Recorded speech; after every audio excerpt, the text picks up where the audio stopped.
네, 강서구 PC방 살인 사건이 국민적 공분을 사고 있는 가운데 경찰이 오늘 피의자인 김성수의 신상을 공개했습니다. 네, 이런 가운데 심신미약으로 처벌이 감경되어서는 안 된다는 청와대 청원은 사상 최저치인 85만 명을 넘어섰는데요. 이 시간 양지민 변호사 나오셨는데요. 관련 내용 함께 이야기 나눠보겠습니다. 네, 어서 오십시오. 안녕하세요. 자, 말씀드린 대로 강서구 PC방 살인 사건의 국민적 공분이 정말 커지고 있는 상황. 저희가 지금 성유 앵커의 말대로 청와대 청원도 85만 명을 넘어선 상태인데 경찰이 이런 가운데 오늘 피의자 김성수의 신상 정보를 공개하기로 했습니다. 먼저 신상 공개의 어떤 배경부터 좀 들어볼까요? 우선은 우리 사회에 굉장히 이제 뭐 큰 공분을 안겨줬다라고 볼 수 있는 굉장히 중한 범죄를 저질렀으면서 예. 그 범죄의 그 행위와 수단이 굉장히 포악하다라고 볼 정도에 이르르면 네. 경찰청에서 그 신상공개위원회를 열어서 특정 강력범죄 처벌 등에 관한 법률에 따라서 그 사람의 이제 이름과 얼굴을 공개할지 여부를 결정할 수 있습니다. 예전에는 사실은 경찰이 조금은 자체적으로 재량이 있어서 결정을 할 수가 있었는데 요즘에는 이게 워낙 더 강력 범죄인데 왜 누구의 얼굴은 공개하지 않고 또 어떤 경우에는 왜 얼굴을 공개하느냐라고 해서 엇갈리는 이제 판단이 있다 보니까 심의위원회 여러 사람으로 구성된 심의위원회를 여는 것이 일반적인 방법이 됐고요. 이번에 심의위원회가 이제 심의를 한 결과 언론사에 이제 구체적인 사진은 제공을 하지 않지만 예. 뭐 얼굴을 가리지 않고 이름은 그대로 노출하는 것으로 예. 결정을 했습니다. 그렇군요. 이게 온라인상에서는 그 진작 공개했어야 된다. 경찰이 너무 좀 미루적거리다가 인제해야 한다. 비판도 많이 나오고 있는 상황인데 방식이 좀 보니까 또 김 씨의 사진을 언론에 직접 제공한 게 아니어서 좀 소극적인 게 아니냐는 비판도 있더라고요. 이건 어떻게 봐야 될까요? 물론 굳이 이제 공개하는 그 수위를 보자라고 한다면 네. 언론에 그 사람의 사진까지 제공을 하고 거기에 더불어서 이름과 그리고 소환될 당시에 마스크를 쓰지 않고 얼굴을 다 공개하는 모두 다 공개하는 게 가장 이제 높은 수준의 공개라고 볼 수는 있겠지만 하지만 실질적으로 봤을 때 저렇게 소환돼서 가고 어디로 이송이 될 때 그대로 얼굴을 공개하고 인터뷰에 어쨌든 기회를 제공하는 것 자체가 사실적으로 얼굴을 공개하는 그 효과적인 면에서 봤을 때는 크게 차이가 없다라고 볼 수가 있겠고요. 예. 그런 네. 측면에서 보자라고 한다면 심의위원회에서도 이번 사건의 범죄에 대해서 굉장히 중하다라고 판단을 하고 있는 것으로 볼 수 있습니다. 예. 자, 이렇게 경찰은 오늘 이제 실명과 얼굴을 공개하면서 경찰서에 나서면서 이제 김성수에게 또 이런저런 이야기도 또 했는데요. 저희가 그 발언 내용을 좀 듣고 다시 이야기 네, 나눠보겠습니다. 함께 보시겠습니다. 범행 왜 저질렀습니까? 왜 그렇게까지 잔혹하게 하셨나요? 동생이 공범이라는 의혹이 있는데 한 말씀 해주시죠. 우울증 진단서는 왜 내셨어요? 제가 낸 거 아니에요. 누가 내셨습니까? 가족이 혹시 피해자 가족에게 하고 싶으신 말씀 있나요? 죄송해요. 크게 말씀해 주시죠. 죄송하다고. 우울증이 범행에 영향을 미쳤다고 생각하십니까? 잘 모르겠어요. 혹시 마지막으로 하고 싶으신 말씀 있으신가요?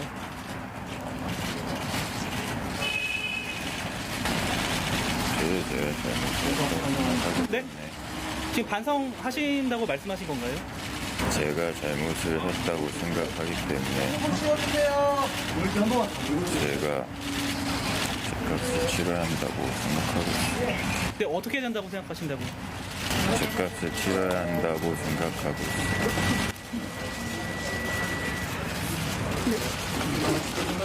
네, 저희가 네. 지금 영상을 좀 봤는데요. 일단은 뭐 죄송하다, 죄값을 치르겠다 이런 이야기도 있었고 동생이 공범이라는 의혹이 있다라는 부분에는 분명하게 공범이 아니다라고 이야기를 했군요. 그렇습니다. 일단은 지금 그 CCTV 한 장면이 공개가 되면서 네. 동생이 피해자의 양팔을 붙잡았다라고 하면서 이제 공범 아니냐라는 의혹이 사실 많이 제기가 됐었는데 일단은 1차적으로 경찰에서는 공범으로 볼 수 없다라는 판단을 내렸고 그리고 이제 지금 김성수 자체도 공범이 아니었다라고 진술을 예. 하고는 있습니다. 그래서 지금 사실은 이제 취재진이 묻는 질문에 다 내용에 맞게 대답을 하고 본인이 뭐 죄값을 치러야 된다라고까지 얘기를 하고 있는 것을 보자라고 한다면 사실은 뭐 일반적으로 묻고 답하고 뭐 인지 능력에 장애가 있다라든지 그런 수준으로 보기는 힘든 것 같습니다. 예. 어쨌든 근데 그 동생에 대한 그러니까 그 피해자의 신체가 굉장히 컸었고 190cm가 넘는 또 검도 유전자였고 또 가해자는 또 훨씬 작았잖아요. 그렇기 때문에 당일에 또 그 경찰이 이 참고인 신분으로만 조사를 했기 때문에 이런 부분에 있어서 조금 좀 미온적인 거 아니냐는 그 비판이 있어요.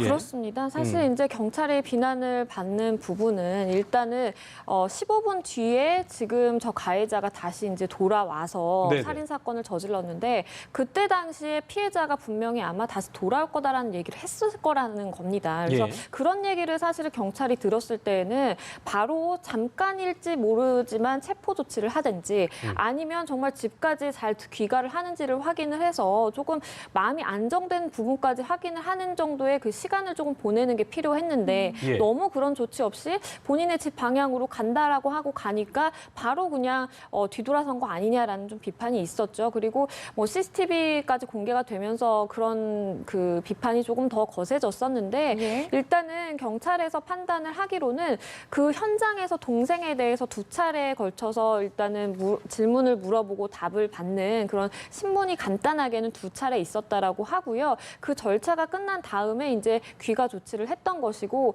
그 당시에 오히려 이제 그 동생이 피해자의 양팔을 붙잡는 장면이 포착되기도 했지만 주변 사람들에게 빨리 신고를 해달라 내지는 그리고 형이 흉기를 소지한 것을 인지한 이후에는 형을 또 붙잡기도 하는 그런 장면들도 CCTV에 이제 예. 추가적으로 포착이 됐기 때문에 경찰 입장에서는 아직까지는 참고인으로 보고 있는 것이 맞는 것 같고요. 예. 만약에 조사를 조금 더 하다가 혐의점이 밝혀지면 충분히 뭐 피의자로 전환을 될 수 있겠지만 아직까지는 참고인 신분으로 보고 있습니다. 예. 그렇군요. 자, 이제는 정신 감정을 받기 위해서 치료 감호소로 이동을 한 상태잖아요.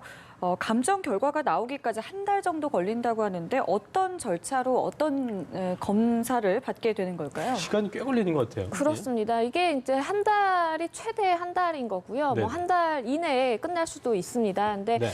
지금 일단은 본인이 우울증 약을 복용해 왔다라고 주장을 하고 있는 상황이기 때문에 뭐 우울증과 더불어서 이 사람이 정말로 범행 당시에 제대로 상황 파악을 할 수 없을 정도, 그러니까 책임 능력이 없을 정도의 수준에 이르렀는지를 이제 보기 위한 절차다라고 보시면 되겠고요. 구체적인 절차는 그 치료 감호소에 일단은 인신을 구속해 놓은 상황에서 의사라든지 아니면 뭐 심리 전문가라든지 그런 전문가들이 입회를 해서 이 사람과 계속해서 얘기를 하고 하는 행동도 관찰을 합니다. 그래서 이 사람은 뭔가 생각을 하고 그리고 상황을 파악하는 데 있어서 문제가 있다라고 해서 형을 받을 때도 이것이 반영돼야 된다라는 소견을 제출을 할 수도 있고요. 반면에 이러한 한 달 가까운 시간 동안 보니까 괜찮다라고 보면 또 아무 영향이 잠시만요. 없습니다. 저희 지금 청와대를 잠시 좀 연결을 해봐야 될 것 같은데요. 네, 김의겸 대변인이 대통령 친인척 사칭 관련한 문재인 대통령 대통령은 진상을 22일 발표한다고 하는데 혼자 대통령과 가보시겠습니다. 그 친인척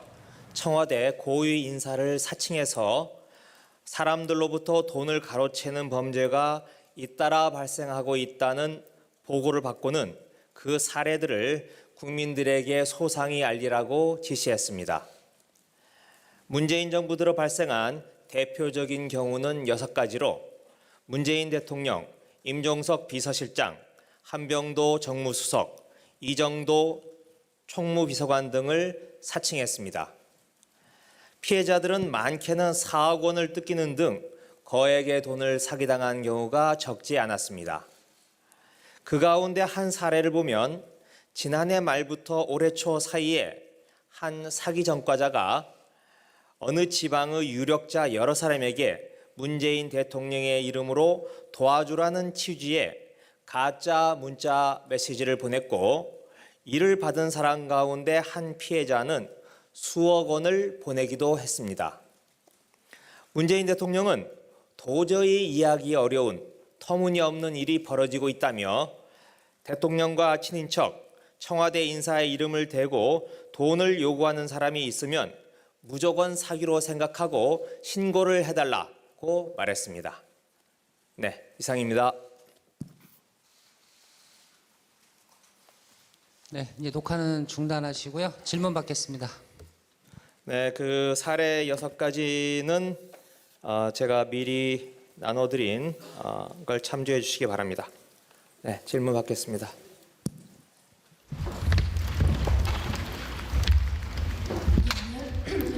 안녕하세요. 불법통신의 유경자라고 합니다. 지금 국민의당 관련 질문 준비해주셨습니다. 네, 지금까지 청와대 연결해서 김의겸 대변인의 발표를 들어보셨는데요. 예.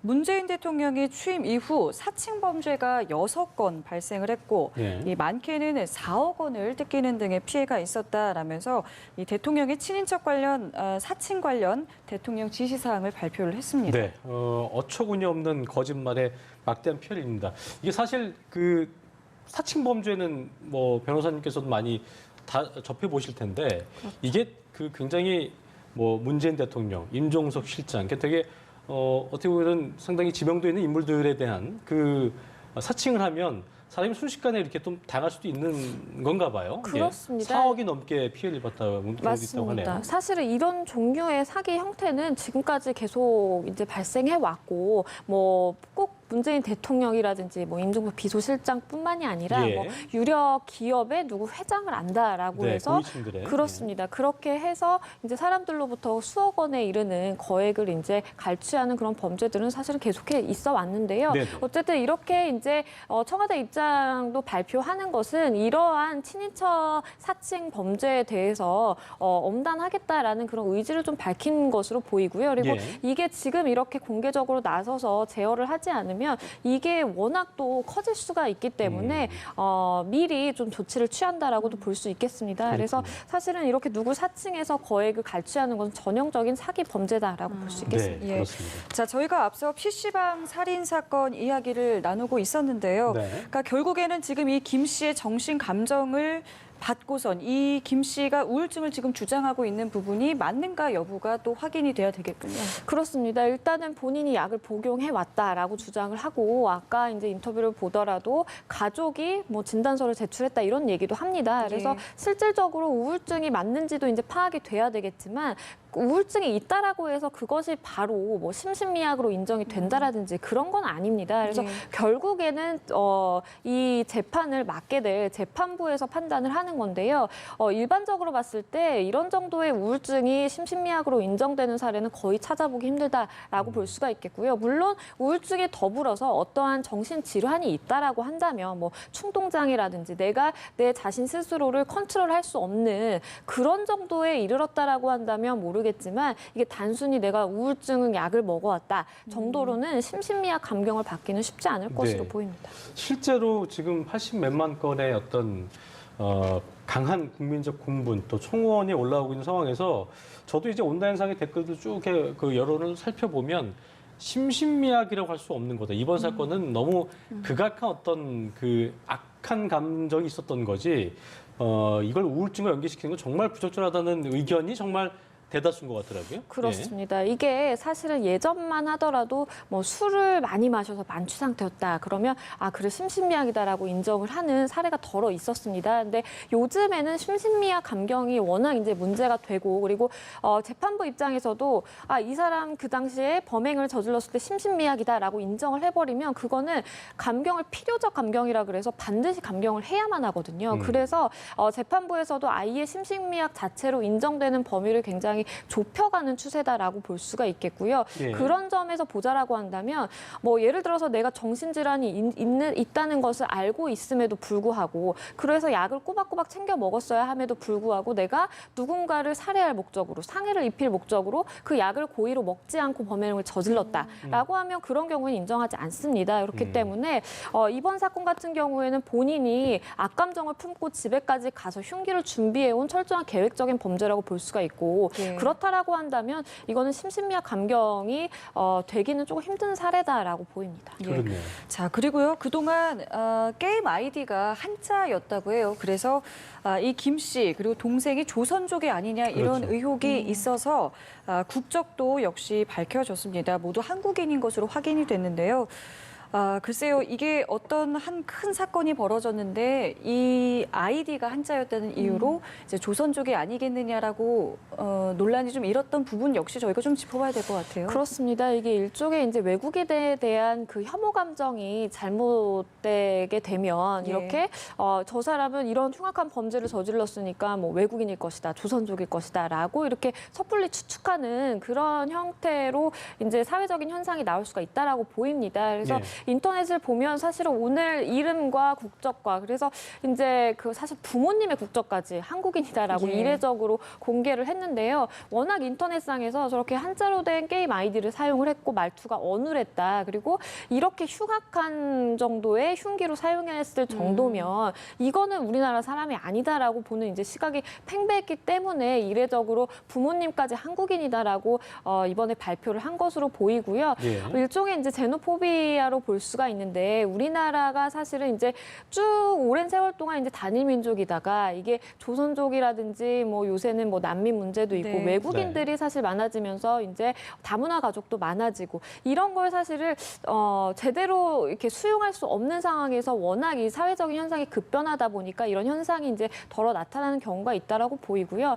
물론 이게 언론에서 그 예전에 뭐 조선족이 벌인 흉악한 범죄들이 그렇죠. 많이 각인이 되다 보니까 이게 사람들의 마음속에는 그런 비슷한 범죄가 발생하면 좀 연관 작용도 떠오르고 그래서 이런 현상도 벌어지게 될 수는 있겠지만 좀 바람직한 현상은 아니라고 그렇죠. 보입니다. 그래서 이런 논란이 이번 논란이 우리 사회 어떤 그 제노포비아가 도를 넘고 있는 것이다. 확인이 안 된 팩트 체크가 안 된 상태에서 많은 분들이 이제 그렇게 언론에 나오게 되면 그렇죠. 이번 사건의 가해자는 조선족이었고, 그러니까 엄한 사람들이 또 오해를 받을 수 있는 상황이기 때문에 이런 것들이 좀 이제 그 가라앉기 위해서 좀 해결되기 위해서 공존하기 위해서 좀 어떤 해법이 필요하다고 보시는지 말씀 듣고 싶네요. 일단은 뭐 예전에 비교하면 사실은 지금도 많이 나아지고 있다라고는 볼 수 있겠는데요. 일단은 뭐 굉장히 다문화 가정이 많습니다. 그렇기 때문에 꼭 이제 외국인이라 그래서 이제 배척을 하는 것이 아니라 사실은 뭐 한국인과 외국인이 같이 이제 가정을 꾸려서 잘 살아가는 가정도 많고 그리고 이게 반드시 흉악 범죄를 그 비율로 따지자라고 한다면 우리 국내에서 발생하는 그 흉악 범죄가 국내 내국인에 의해서 발생하는 경우는 사실 훨씬 더 많거든요. 그럼에도 불구하고 이렇게 색안경을 끼고 보는 그 시각 자체를 이제 바꿔야 되기 때문에 좀 더 근본적으로 이게 뭐 교육과 홍보가 같이 어우러져서 사실은 인식을 개선하는 것이 가장 기본이라고 보입니다. 예. 자, 다음 이야기 넘어가 보겠습니다. 네. 한국 유치원 총연합회가 올해도 처음 학교로 참여를 집단으로 거부했고요. 여기에 대해서 교육당국도 강경 대응을 시작을 했는데요. 저희가 먼저 이 처음 학교로가 뭔지 좀 짚어보고 넘어갈까요? 처음 학교로 같은 경우에는 이제 유치원 입학 관리 시스템이다라고 보실 수가 있겠는데요. 네. 이게 국공립 유치원들 같은 경우에는 이제 100% 이 프로그램을 사용을 하고 있습니다. 그런데 사립 유치원의 경우에는 사실은 국공립 유치원이 아니기 때문에 어느 정도 재량이 많이 인정되고 그러다 보니까 사실은 선택의 문제가 있는 거죠. 근데 사립 유치원에서는 대부분의 유치원들이 우리는 처음 학교로라는 시스템을 사용하지 않겠다라고 해서 비율만 보더라도 사립 유치원 중에 이제 서울에 있는 유치원 중에서 처음 학교로라는 그 시스템을 사용하는 비율은 4.8%에 불과합니다. 네, 그렇기 때문에 거의 사용하지 않는다라고 보실 수가 있겠고요. 그렇기 때문에 이제 서울시교육청에서 워낙 이번에 이제 그 유치원 지원금 관련해서도 문제가 많았고 회계 시스템 관련해서도 문제가 많다 보니까 이것부터 처음 학교로라는 시스템을 사용하는 것부터 개선해 나가겠다라는 의지로 보입니다. 그 이제 우리가 볼 때는 정부에서 이용하는 거니까 그만큼 더 투명할 수 있겠고 올바른 어떤 그 회계 시스템을 운영할 수 있는 것인데 왜 거부를 하는 것인가에 대한 배경을 좀 살펴볼 필요가 있을 것 같거든요. 그렇습니다. 그러니까 사립 유치원 입장에서는 일단은 본인들의 그 재량권이 줄어드는 거에 대해서 굉장히 이제 거부 반응이 있다라고 볼 수가 있겠고요. 이게 사실 합리적으로 생각하자고 한다면 처음 학교로라는 시스템이 도입이 되면 이게 말씀하신 것처럼 관리도 투명할 뿐만 아니라 이게 직접적으로 아이들을 유치원에 보내는 그 학부모들도 굉장히 편리합니다. 왜냐하면 지금 같은 경우에는 저런 시스템을 사용하지 않다 보니까 이게 추첨을 하거나 뭐 유치원에서 아이들을 모집한다라고 했을 때 정말로 온 가족이 동원이 돼서 다 유치원에 가가지고 이제 뽑고 있어야 되는 그런 상황인데 이게 이제 전산으로 되고 인터넷으로 된다라고 한다면 사실은 굉장히 그 누릴 수 있는 효용 가치는 상당하거든요. 그럼에도 불구하고 이거를 저렇게 이제 집단적으로 보이콧을 하고 안 된다라고 하는 것은 본인들의 재량이 좁아지는 것, 그 자체에 대한 거부감이 크다고 봅니다. 일단은 뭐 처음 학교로를 이용하지 않으면 재정 지원을 끊기로 했다고 하니까 이게 어떻게 또 진행이 돼야 될지 봐야 될 것 같고요.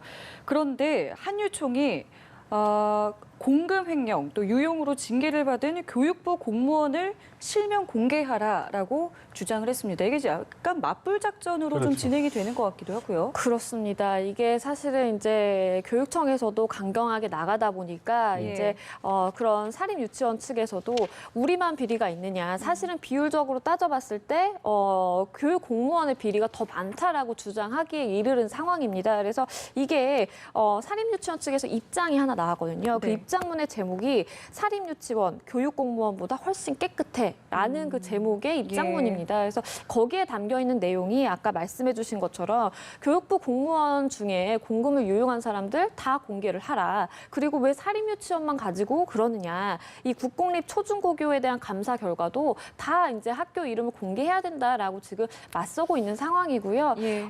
일단은 뭐 교육 공무원의 비리라든지 뭐 초중교고의 감사 잘 이루어져야 하는 것은 맞는데 거기 문제가 있다라고 한다면 그 문제 따로 해결해야 되는 것이지 사실은 사립유치원 문제와 이제 연결할 수 있는 그렇죠. 차원의 문제는 아니라고 봅니다. 그렇기 때문에 좀 별개로 보고 이번에 처음 학교로라든지 아니면 시스템이라든지 받아들이는 것에 있어서 좀 유연할 태도가 취해져야 되는 거 아닌가라는 생각이 듭니다. 그리고 또 일부 유치원이 비리 유치원 명단 공개 파장 등으로 내년에 원화 모집을 아예 포기하려는 움직임을 보이고 있다고 하는데 이게 자칫 어떻게 보면 정부와 유치원 협회의 싸움에 정말 필요한 우리 원아들도 그렇고 그 뭐 학부모도 그렇고요. 필요한 그 피해 보는 거잖아요. 이게 그렇게 번지면 안 될 거 아니겠습니까? 그렇습니다. 사실은 이게 뭐 강제를 해서 사립유치원 보고 문을 닫으면 안 된다. 내지는 반드시 몇 명의 원생을 모집해야 된다. 이렇게 강제할 수 있는 수단이 없기 때문에 그 부분은 이제 사실은 이용하는 것이다라고 볼 수가 있겠고요. 예. 만약에 사립유치원들이 신입생 받는 것을 포기하겠다라고 해서 그 숫자가 늘어난다라고 한다면 사실상 보육 대란이 올 가능성 저는 있다라고 봅니다. 왜냐하면 국공립 유치원만으로 그 아이들을 수용하기에는 지금 터무니없이 부족한 상황이고 그러고 한다면 사립유치원이 우리는 재량권이 있으니까 그것을 마음대로 휘두르겠다라고 했을 때 정작 피해를 입는 사람들은 이제 다른 학부모들, 국민이겠죠. 그렇죠. 그렇기 예. 때문에 사실은 이 부분에 대해서 교육청에서도 원만히 이제 사립유치원들과 해결해 나가야 되는 측면도 있지만 거기에 더불어서 이런 보육 대란을 막기 위해서는 어느 정도의 강제적인 수단도 강구해야 되는 필요성도 있다고 봅니다. 그렇습니다. 자, 마지막으로 이거 좀 짧게 좀 여쭤보고 싶은데요. 예. 김포 맘카페에서 아동학대 가해자로 몰려서 이제 극단적인 선택을 했던 보육교사 일이 있었잖아요. 여기에서 이제 글을 올렸던 아동의 이모가 오늘 오후에 경찰에 출석을 한다고 하는데 오늘 경찰에 출석을 하면 어떤 것들을 이제 중점적으로 조사를 받게 되는 건지 궁금합니다. 일단 글을 작성했다라고 알려져 있는 그 이모가 본인이 직접 본 게 아님에도 불구하고 본인이 직접 목격한 것처럼 묘사체를 사용해서 이제 글을 올렸거든요. 예. 그렇기 때문에 일단 가장 먼저 확인하는 것은 저 글에 담겨 있는 내용이 사실이었는지를 먼저 볼 것이고요. 만약에 이게 사실이 아니고 허위 사실인데 정말로 이 보육교사를 비난하기 위한, 비방하기 위한 목적으로 글을 올렸다라고 한다면 이거는 정보통신망법상 이제 명예훼손에도 해당됩니다. 그렇기 예. 때문에 충분히 입건이 가능할 수 있는 그 가능성이 있어서 일단은 경찰 조사에서는 이게 사실인지 허위 사실인지부터 확인하게 될 것으로 보입니다. 네, 알겠습니다. 저희 오늘 양지민 변호사와 이야기 나눠봤습니다. 네. 오늘 말씀 여기까지 듣겠습니다. 고맙습니다. 고맙습니다.